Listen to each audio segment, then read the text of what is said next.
Shalom bien-aimés dans le Seigneur et bonjour peuple de Dieu partout là où vous êtes dans le monde entier. Nous vous bénissons au nom de Jésus. Nous voulons cependant passer un moment d'exhortation avec vous. Mais avant toute chose, nous devons donner honneur à notre Dieu tout en commençant par une prière. Nous prions au nom de Jésus. Seigneur, nous te disons merci pour ces moments que tu as permis que nous soyons en ta présence. Le moment que la distraction pouvait nous emporter, mais toi tu nous as retenus dans ta présence. Bénis tout ton peuple qui s'est disponibilisé pour te suivre ces instants. Que ton esprit nous conduise, que ton esprit nous oriente, afin que ce partage apporte une vie dans une âme abattue. Dans le nom puissant de Jésus, nous avons ainsi prié, nous disons Amen. Voilà, comme j'étais en train de le dire tantôt, soyez bénis au nom de Jésus.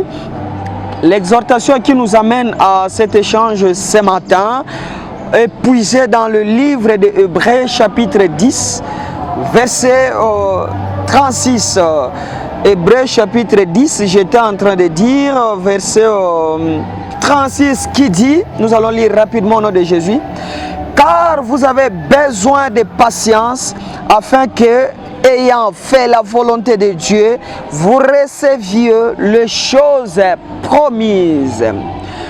Ce qui nous amène à intituler plutôt notre thème de cette exhortation, la patience est la clé des réussites et du succès.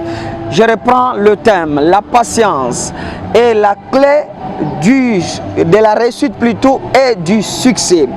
Pour en arriver, je vais vite définir quelques concepts de ce thème, de notre thème de ce jour. La patience, c'est la vertu qui fait supporter les adversités, les douleurs, les injures, les incommodités. Il y en a tellement beaucoup. Il y a aussi cet aspect qui dit c'est une tranquillité, un calme, un sang-froid avec lequel on attend ce qui tarde à venir ou à se faire. Mais aussi la patience est une constance, persévérance à faire une chose malgré la lenteur des progrès, les obstacles, le peine et le dégoût qui peuvent surgir dans les processus de la patience. Mais aussi, il y a un aspect clé qui est cité dans notre thème. La clé, c'est un outil qui sert à ouvrir et à fermer un accès.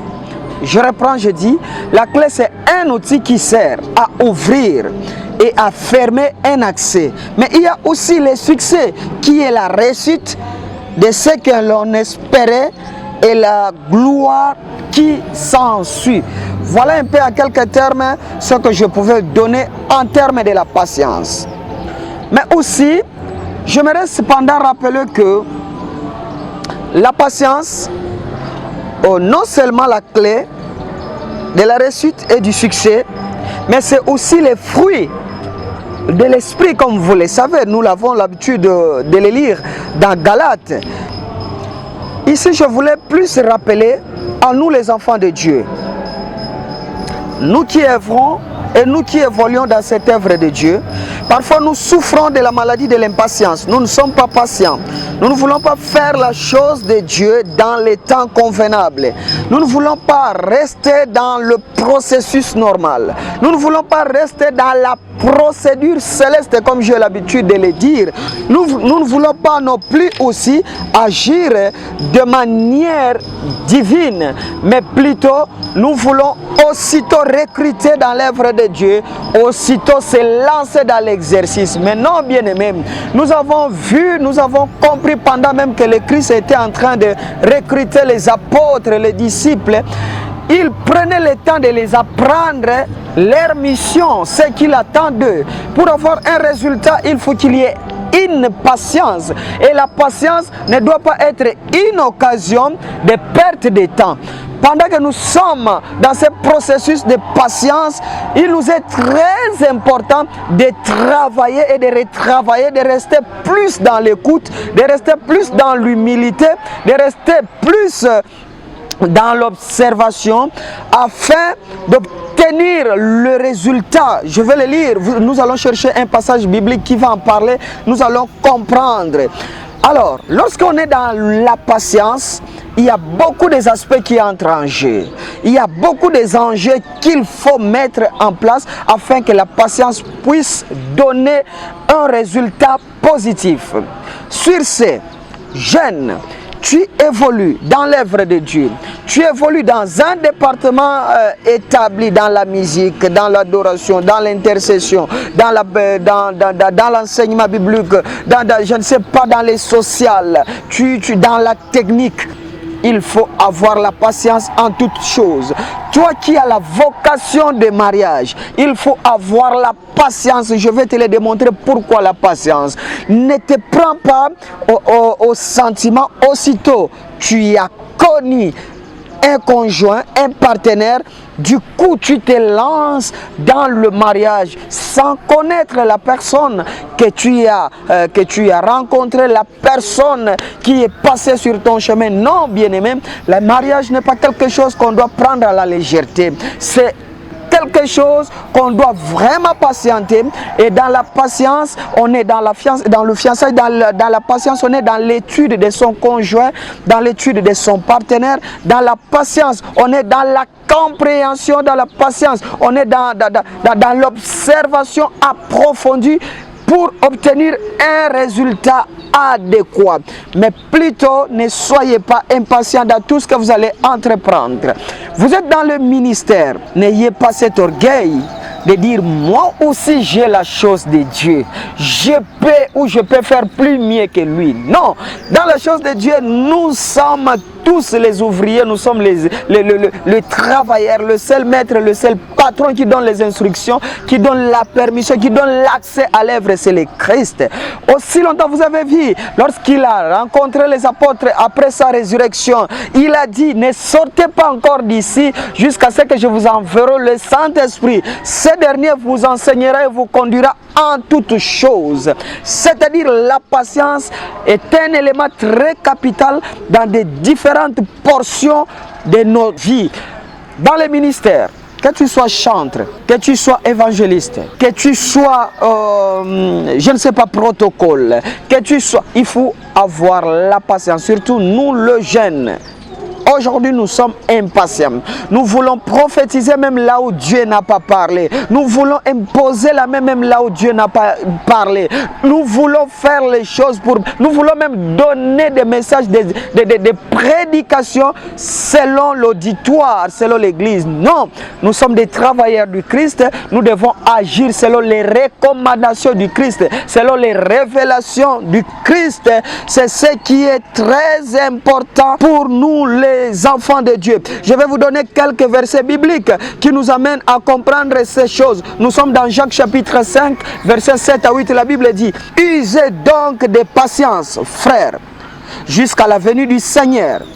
Voici le laboureur attend les fruits précieux de la terre, prenant patience à son égard jusqu'à ce qu'il reçoive le pluie de la première et de la dernière saison. Vous aussi, usez de patience, affermissez vos cœurs, car la venue du Seigneur est proche. Et lorsque un laboureur répartit ses saisons, il travaille aussi l'aspect patience. Il va semer. Ce n'est pas au même jour de semence, ce n'est pas au même jour qu'il a semé qu'il va récolter, qu'il va moissonner. Non, il y a un laps de temps. C'est comme souvent j'ai l'habitude de dire, entre la promesse de Dieu et l'accomplissement, il y a processus au milieu. Donc, le laboureur, lorsqu'il a semé, il va attendre jusqu'à ce que la semence pousse, la semence donne les fruits, et après, il va récolter. Mais l'aspect qui a tiré plus mon attention là-dessus, c'est pendant la patience. Il entretient plutôt son champ.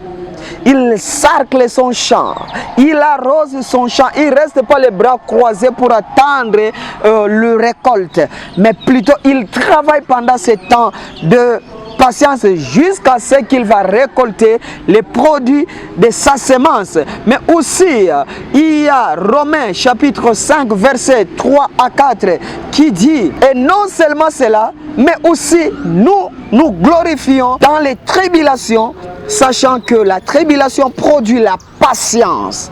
Et la patience, l'expérience. Et l'expérience, l'espérance. Vous voyez, il y a beaucoup d'ingrédients, il y a beaucoup d'astuces qui entrent en jeu lorsque on est dans la procédure de la patience. Mais aussi, il y a Proverbe chapitre 10, verset 28. Proverbe chapitre 10, verset 28. L'attente des justes n'est que joie, mais l'espérance des méchants périra. Plus le premier alinéa qui attire mon attention. Tu es juste, tu évolues dans l'œuvre de Dieu, tu entends la voix de Dieu, tu entends les instructions de Dieu et tu les exécutes. Bien-aimé, reste dans la patience jusqu'à ce que ton bateau va décoller, jusqu'à ce que ton vol va décoller.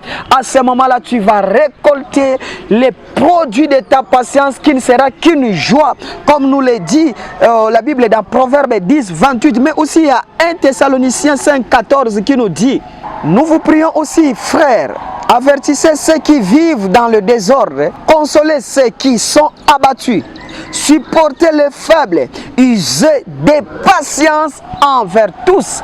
Parfois nous avons du mal à supporter ceux qui sont autour de nous. Parfois nous avons du mal à adopter les attitudes de certaines personnes, même dans l'église parfois il y en a. Aujourd'hui, parfois nous voulons faire de l'église comme la maison des saints. Mais plutôt, l'église est la maison des pécheurs. C'est là où les pécheurs viennent se laver. C'est là où les pécheurs viennent se revêtir de nouvelles identités. Mais parfois, nous-mêmes dans l'église, nous avons des difficultés pour supporter les nouvelles âmes gagnées qui hier partaient dans des boîtes de nuit, qui hier étaient dans des débauches, qui hier étaient dans des impudicités, dans des différents péchés. Nous avons du mal de les supporter. Nous croyons que ils vont se convertir le même jour. Non, nous devons avoir de la patience. 1 mois, 2 mois, 3 mois, 4 mois, 5 mois, une année. Ça dépend. Nous devons avoir la patience dans la communauté, savoir supporter les uns les autres. Tu es riche aujourd'hui, tu méprises ton frère qui est dans des situations financières compliquées, mais tu ne sais pas ce que Dieu a réservé pour lui le lendemain. La Bible dit même, la nature ne vous enseigne-t-elle pas?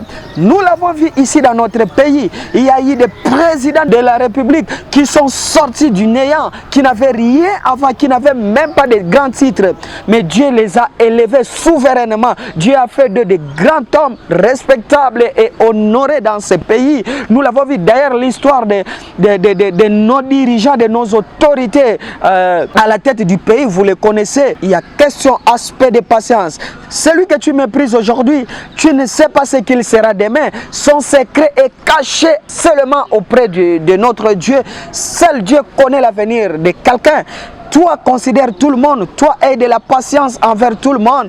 Peut-être la personne que tu méprises aujourd'hui, c'est lui-là qui va te ramasser, c'est lui-là qui va te garder, c'est lui-là qui va te sauver le lendemain. C'est lui qui sera le plus riche que toi aujourd'hui. C'est pourquoi je voulais aussi parler à ceux qui traversent des moments difficiles aujourd'hui. Laisse-moi te dire que Dieu a un plan merveilleux pour toi. Laisse-moi te dire que Dieu est en train de changer ton identité. Laisse-moi te dire qu'il y a une gloire qui t'est réservée au nom puissant de Jésus. Tu seras un bon témoignage, tu seras un sujet de respect, un sujet d'honneur pour ceux qui t'ont méprisé hier. Voilà pourquoi je vous recommande de considérer tout le monde. Mais aussi il y a Lamentation 3:26 qui nous dit, il est bon d'attendre en silence les secours de l'Éternel. Waouh, c'est là où j'aime. Il est bon d'attendre en silence les secours de l'Éternel. Parce que lorsque tu attends les secours de l'Éternel en silence, tu es dans la prière, tu entres dans la prière, tu entres dans le jeûne, dans des retraites. Personne ne le sait. Ne sois pas comme un pharisien qui prie pour plaire aux hommes, qui prie pour être vu. Mais lorsque tu attends les secours du Seigneur, entre dans ta chambre, ferme la porte, commence à prier. Bien-aimé, tu pries en silence, tu pries en secret, mais le jour que le Seigneur va te répondre, ça ne sera plus en silence. Tout le monde va comprendre que Dieu a fait quelque chose pour toi. Dieu t'a visité. C'est pourquoi au Galates chapitre 5, 22 nous dit, mais les fruits de l'esprit c'est l'amour, la joie, la paix, la patience, la bonté, la bénignité, la fidélité, la douceur, la tempérance. Voilà tous ces aspects qui entrent en jeu. Ça ne vient pas de moi, mais la Bible dit ce sont le fruit de l'esprit. Et Ecclésiaste 7-8 nous dit mieux vaut un esprit patient qu'un esprit hautain. Voilà pourquoi je t'appelle à une grande patience. Mais 1 Pierre aussi n'est pas resté timide. 1 Pierre 3-20 nous dit lorsque la patience de Dieu s'est prolongée au jour de Noé pendant la construction de l'arche, dans laquelle un petit nombre de personnes, c'est-à-dire 8, furent sauvées à travers l'eau. Aujourd'hui, nous partons à l'église tous. Ce sont presque tous les foyers, toutes les familles sont à l'église. Mais peu sont patients. Mais les jours que Dieu va sauver, il va sauver ceux qui ont été patients dans l'accomplissement des promesses de Dieu. Voilà pourquoi je t'appelle à une patience. Avant que Romains 12:2 nous dit réjouissez-vous en espérance, soyez patients dans l'affliction, persévérez plutôt dans la prière. C'est comme je venais de le dire tantôt. Lorsque tu es dans la patience de la promesse de Dieu, ne gaspille pas ton temps de patience, mais demeure plutôt, concentre-toi dans la prière et donne une croissance dans ton intimité avec Dieu, afin que la réjouissance soit au rendez-vous. Voilà, bien-aimés, aujourd'hui, c'était très important pour vous et moi de suivre cette exhortation parce qu'il ne vous est pas seulement profitable, mais il m'est aussi profitable. Nous sommes tellement impatients vis-à-vis de nous-mêmes, vis-à-vis de notre entourage, de notre environnement. Mais je vais chuter par conclure ceci. Là, je m'adresse plus aux serviteurs de Dieu. Souvent, nous avons l'habitude de nous amener auprès de vous avec des requêtes, avec des problèmes qui nous tourmentent. Et il y a ces frères, de ces sœurs-là qui ont l'habitude d'accuser les gens auprès de vous, avec ou sans cause. Mais cependant, je voulais vous dire, rassurez-vous que ces frères ou ces sœurs, ces enfants de Dieu ont respecté la procédure instaurée par Dieu lui-même. Parce que la Bible dit, si ton frère a péché, reprends-le entre lui et toi seulement. C'est-à-dire, la réparation doit se passer d'abord entre celui qui est lésé et celui qui a fait léser l'autre. Vous devez vous réparer entre vous. Alors, rassurez-vous, serviteurs de Dieu, que cette procédure a été respectée. Mais aussi, aux enfants de Dieu, surtout vous qui émergez dans le département, dans l'œuvre de Dieu, je l'ai dit tantôt, ayez de la considération à ceux qui vous encadrent dans le Seigneur. Ce n'est pas moi qui le dis, c'est la Bible. Respectez ceux qui vous encadrent dans le Seigneur, qu'ils soient minces, qu'ils soient robustes, qu'ils soient élancés, qu'ils soient courts. Mais dès lors qu'il est établi comme ton responsable, respecte-le. Sois patient dans ses instructions, dans ses enseignements. Comprends et honore, parce que c'est une recommandation divine. Il n'y a pas un enfant de Dieu que celui qui demeure dans la procédure et dans les préceptes de Dieu. Voilà, que Dieu vous bénisse abondamment. Et je crois que ce message était pour toi, ce message était pour moi. Moi-même aussi, je suis bénéficiaire parce que ça ne vient pas de moi, ça vient de l'Esprit. Je ne suis qu'un simple instrument que l'Esprit de Dieu a utilisé pour que ce message puisse te parvenir. Et j'en profite pour déclarer que tu auras une pluie de bénédictions. Je déclare que tu vas te marier pour le célibataire et un bon mariage. Tu auras un bon choix, un choix qui vient de Dieu. Et tu auras un bon travail. Tu auras des finances au nom puissant de Jésus. Ta situation va changer, ta situation va s'améliorer. Mais tout dépend dans la pratique de la parole de Dieu. Que Dieu vous bénisse et que je crois que toutes choses vont s'accomplir à ton profit au nom puissant de Jésus. Soyez bénis.